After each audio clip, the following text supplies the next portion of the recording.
జై శ్రీరామ్, శ్రీమాత్రే నమః. జై జనసేన, జై పవన్ కళ్యాణ్, జై వారాహి. వందే మాత్రం వీక్షకులకందరికీ నమస్సుమాంజలు. నీట్ పరీక్ష పేపర్ లీకేజ్ తదనంతర పరిణామాలు ఒకసారి పరిశీలిస్తే నీట్ పరీక్ష ప్రశ్నపత్రం లీక్ అయింది. అది వాస్తవం. లీక్ అయిన వెంటనే కేంద్ర ప్రభుత్వం చర్యలు తీసుకుంది. సిబిఐ దర్యాప్తు ఆదేశించి బాధ్యులను కొంతమందిని అరెస్ట్ చేసి కేసు ఫైల్ చేసింది. అది ప్రొసీజర్లో ఉంది.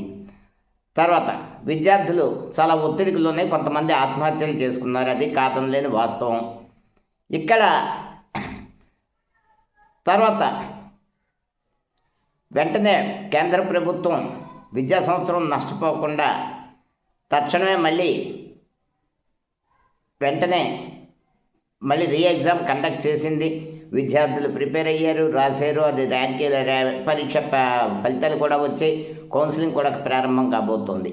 ఈ లోపల ఈ దేశంలో ఇదే మొదటిసారి ప్రశ్నపత్రాలు లీకేజ్ అన్నట్టుగా ఖచ్చితంగా ఒక మెరుపు ఉద్యమం ముందైతే ఏమీ లేదు.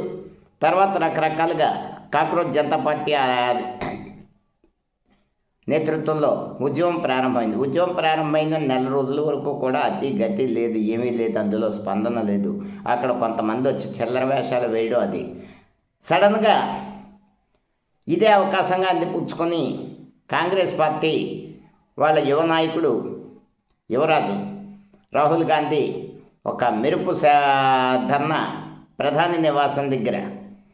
ఎందుకంటే ఇప్పుడు ఒక మనలాంటి చిన్న వాళ్ళు చేస్తే తప్పు, అది చిల్లర చేష్ట అవుతుంది. కానీ భారత ప్రధాని ఇంటి దగ్గర ధర్నా చేయడం అన్నది, లేకపోతే పార్లమెంటుకి మీద దాడి చేయడం అన్నది దేశ సార్వభౌమత్వాన్ని ప్రశ్నించే విషయం.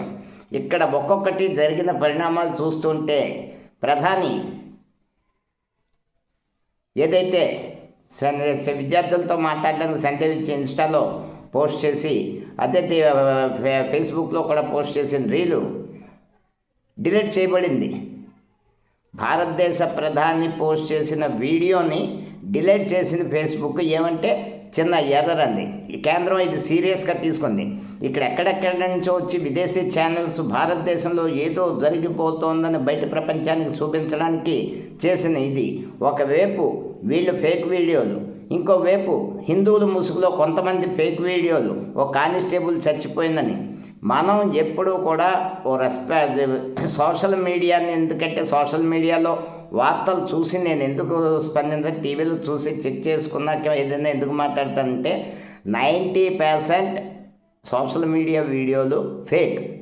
అక్కడ జరిగిన దానికి వాళ్ళు పెట్టి కంటెంట్ మీద పెట్టి హెడ్డింగ్కి సంబంధం ఉండదు. కాబట్టి ఇక్కడ జరిగిందైతే వాస్తవం. బంగ్లాదేశ్కి సంబంధించిన వాళ్ళు ఇతరులు చాలామంది వచ్చారు. 2000 మంది పైబడి క్రిమినల్ రికార్డులతో ఉన్నారు. అదంతా అత్యాధునిక టెక్నాలజీలతో వాళ్ళని రికగ్నైజ్ చేశారు. పోలీసులు చర్యలు తీసుకుంటారు. అది ప్రొసీజర్. కేంద్ర ప్రభుత్వం అసమాషిగా ఉంది. ఇక్కడ ఏంటంటే ఈవేళ 9 మందిని అరెస్ట్ చేశారు. ఇందులో ఆయుధాలతోటి ఐఎస్ఐ లింకులు ఉన్న వాళ్ళని మొన్న ఇద్దరిని అరెస్ట్ చేస్తే వాళ్ళ ద్వారా చేసుకుని అందులో ఆయుధాలతోటి అక్కడ ప్లాన్ చేశారు. వాడు పోలీసు యూనిఫామ్లో వచ్చి దాడి చేశారు. విద్యార్థులమే పోలీసులు లాఠీ చార్జ్ చేశారు. ఖచ్చితంగా కాదనలేము. కానీ ఒక పరిమితి రెచ్చగొట్టి ఇదయ్యాక కంట్రోల్ చేయాల్సిన పరిస్థితి వస్తే పోలీసులు లాఠీ చార్జ్ చేస్తారు. ఈ దేశంలో ఎక్కడ ఏ ధర్నా జరిగినా ఏం జరిగినా సరే పోలీసుల పరిస్థితి అదుపు తప్పి పరిస్థితుల్లో లాఠీ చార్జ్ చేస్తారు, ఏ ప్రభుత్వమైనా.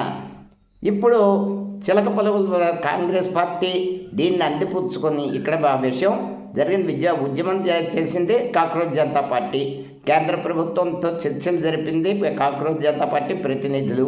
ఇక్కడ ఇందులోనే ఎక్కడ కూడా వాళ్ళు కానీ, ఆ కాక్రోచ్ జనతా పార్టీ కానీ, కాంగ్రెస్ పార్టీని కానీ, ఆమ్ ఆద్మీ పార్టీని కానీ ఎక్కడ ఎవరిని పిలవలేదు. వాళ్ళు వెళ్ళి మాట్లాడుకున్నారు.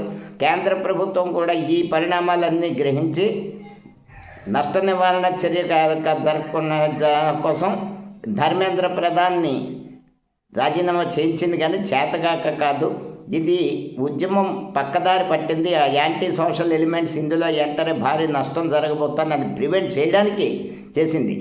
ప్రధానమంత్రి వెంటనే విద్యార్థులతో దఫదఫలుగా మాట్లాడుతున్న సమయంలో విద్యార్థులు కూలైపోతే ఉద్యమం ఉండదని ఏకైక లక్ష్యంతో ప్రధాని వీడియోని మెటా సంస్థ డిలీట్ చేసి కేంద్ర ప్రభుత్వం జోక్యం చేసుకుని ఏంటి దాన్ని అడిగితే దాన్ని మళ్ళీ రిస్టోర్ చేసింది. ఎంత దారుణం అంటే, ఎందుకంటే మెటా సంస్థలో మనం చూస్తే ఎన్నో డొల్ల వీడియోలు, ఎన్నో చాలా నీచంగా మాట్లాడి హేట్ కంటెంట్ ఎన్నో చూస్తాం మనం. మరి ఒకసారి నేను ఒక చిన్న హెడ్డింగు, కాంగ్రెస్ ఈ దేశానికి పట్టిన దరిద్రం అని పెట్టాను. దాన్ని వెంటనే యాక్సెప్ట్ చేయలేదు, టైటిల్ మార్చమన్నారు. దాన్ని ఏంటంటే వాళ్ళ నారమ్స్ వ్యతిరేకంగా ఉందండి. మరి నరేంద్ర మోడీని అమ్మాలి అని తిట్టిన వీడియోలు, నరేంద్ర మోడీ తల్లిని తిట్టిన వీడియోలు యాక్సెప్ట్ చేస్తారు, కాంగ్రెస్ని తిడితే యాక్సెప్ట్ చేయరు.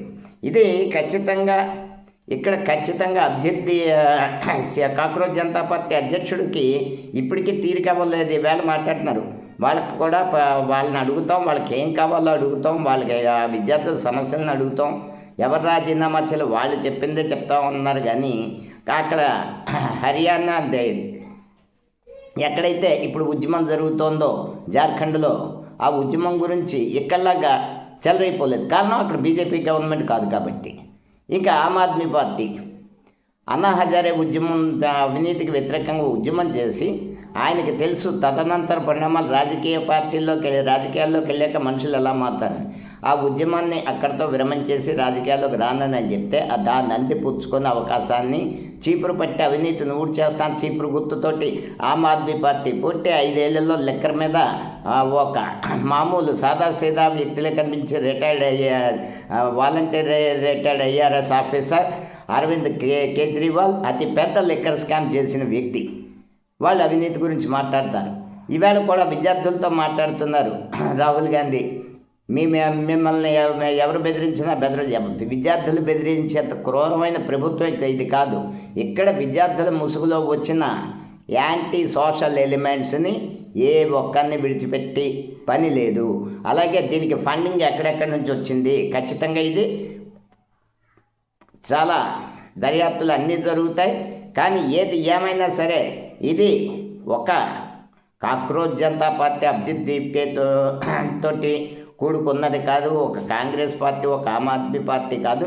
దీని వెనకాతల చాలా పెద్ద క్రిమినల్ నెట్వర్క్ అయితే ఉంది ఇక్కడ భారతదేశంలో ప్రభుత్వాన్ని అప్రతిష్ట పాలు చేయడానికి. అందుకనే ఈ దేశంలో మనం ప్రస్తుతం అన్ని సమస్యల్ని పరిష్కరించే దిశగా ఒక దశాబ్ద కాలంగా భారతదేశం ఒక సూపర్ పవర్గా ఎదుగుతున్న దశలో ఇక్కడ ఏమీ లేదు కానీ ఈ దేశంలో వ్యవస్థల మీద విదేశాలకు వెళ్ళి విషం కక్కే వ్యక్తుల వైపు మీరు ఉంటారా? ఈ దేశాన్ని సార్వభౌమత్వాన్ని రక్షించి సూపర్ పవర్గా ఎదిగే దిశలో ఉన్న నరేంద్ర మోడీ నాయకత్వాన్ని సమర్థిస్తారా? మనం కులం, మతం, ప్రాంతం, రాష్ట్రం అన్న దాటి నేషన్ ఫస్ట్ అనే భావన మనలో ఉండాలి. దేశాన్ని మనం నిలబెట్టుకోవాలి. చూస్తున్నాం పక్కని నేపాల్, బంగ్లాదేశ్లో వీళ్ళు చేసిన జంజీ పేరుతో చేసిన నకిలీ ఉద్యమాలు హింసాకాండాన్ని ప్రేరేపించి ప్రభుత్వాలను పడగొట్టడం. ఏం పెట్టారు అక్కడ? ఏమీ లేదు.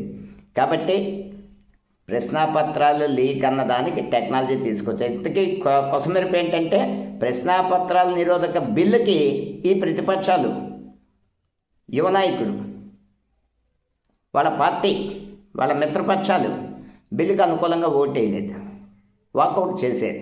అంటే ప్రశ్నాపత్రాల నిరోధక బిల్లుని వాళ్ళు సమర్థించలేదు. ఇప్పుడు విద్యార్థులు తెలుసుకోవాలి, మన దేశం ముఖ్యమా, మన దేశాన్ని విభజిద్దాం అనుకుంటున్న బయట శక్తులు ముఖ్యమా, ఇలాగే ఉందామా, సమర్థవంతమైన నాయకత్వం వైపు వికసిత్ భారత్ దిశగా అడుగులు వేద్దామా వద్దా అన్నది యువత తెలుసుకోవాలి, నిర్ణయించుకోవాలి. వందే మాత్రం. జై హింద్.